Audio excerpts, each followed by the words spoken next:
खुलुमबाय स्टुडियो आं रबिन बसुमतारी बे समाव बोथोरखौ लानानै मोनसे गेदेर खौरां रायजोआव बोथोरनि महरा सोलायनो हमदों नंगौ मिरु बोथोर बिगियाना रायजोआव येलो एलार्ट फोसावदों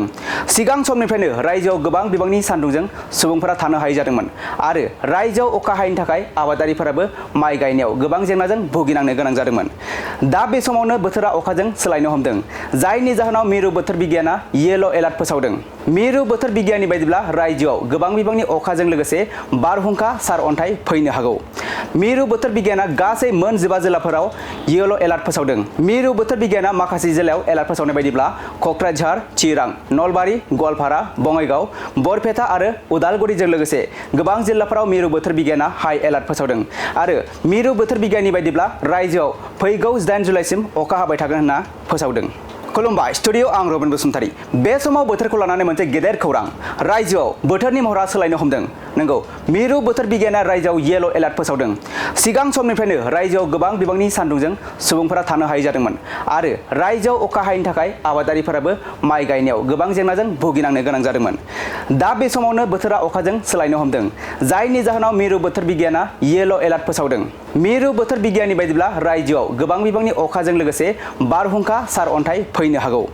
मिरु बोथोर बिगियाना गासै मोन 15 जिल्लाफोराव येलो एलार्ट फोसावदों मिरु बोथोर बिगियाना माखासे जिल्लायाव एलार्ट फोसावनाय बायदिब्ला कक्राझार चिरां नलबारि गवालपारा बङाइगाव बरपेटा आरो उदालगुरिजों लोगोसे गोबां जिल्लाफोराव मिरु बोथोर बिगियाना हाई एलार्ट फोसावदों आरो मिरु बोथोर बिगियाननि बायदिब्ला रायजोआव फैगौ 8 जुलाइसिम अखा हाबाय थागोन होनना फोसावदों खुलुमबाय स्टुडियो आं रबिन बसुमतारी बे समाव बोथोरखौ लानानै मोनसे गेदेर खौरां रायजोआव बोथोरनि महरा सोलायनो हमदों नंगौ मिरु बोथोर बिगियाना रायजोआव येलो एलार्ट फोसावदों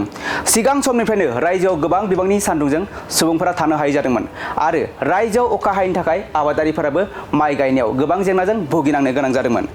दा बे समावनो बोथोरा अखाजों सोलायनो हमदों जायनि जाहोनाव मिरु बोथोर बिगियाना येलो एलार्ट फोसावदों मिरु बोथोर बिगियाननि बायदिब्ला रायजोआव गोबां बिबांनि अखाजों लोगोसे बारहुंखा सारअन्थाइ फैनो हागौ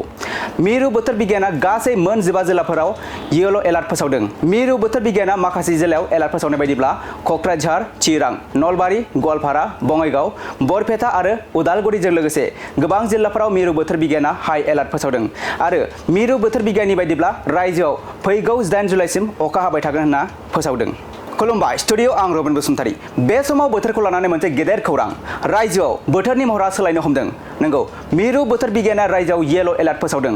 सिगां समनिफ्रायनो रायजोआव गोबां बिबांनि सान्दुंजों सुबुंफोरा थानो हायै जादोंमोन आरो रायजोआव अखा हायैनि थाखाय आबादारिफोराबो माइ गायनायाव गोबां जेंनाजों भुगिनांनो गोनां जादोंमोन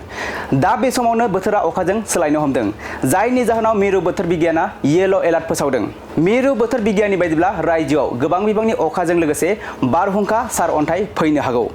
मिरु बोथोर बिगियाना गासै मोन 15 जिल्लाफोराव येलो एलार्ट फोसावदों मिरु बोथोर बिगियाना माखासे जिल्लायाव एलार्ट फोसावनाय बायदिब्ला कक्राझार चिरां नलबारि गवालपारा बङाइगाव बरपेटा आरो उदालगुरिजों लोगोसे गोबां जिल्लाफोराव मिरु बोथोर बिगियाना हाई एलार्ट फोसावदों आरो मिरु बोथोर बिगियाननि बायदिब्ला रायजोआव फैगौ 8 जुलाइसिम अखा हाबाय थागोन होनना फोसावदों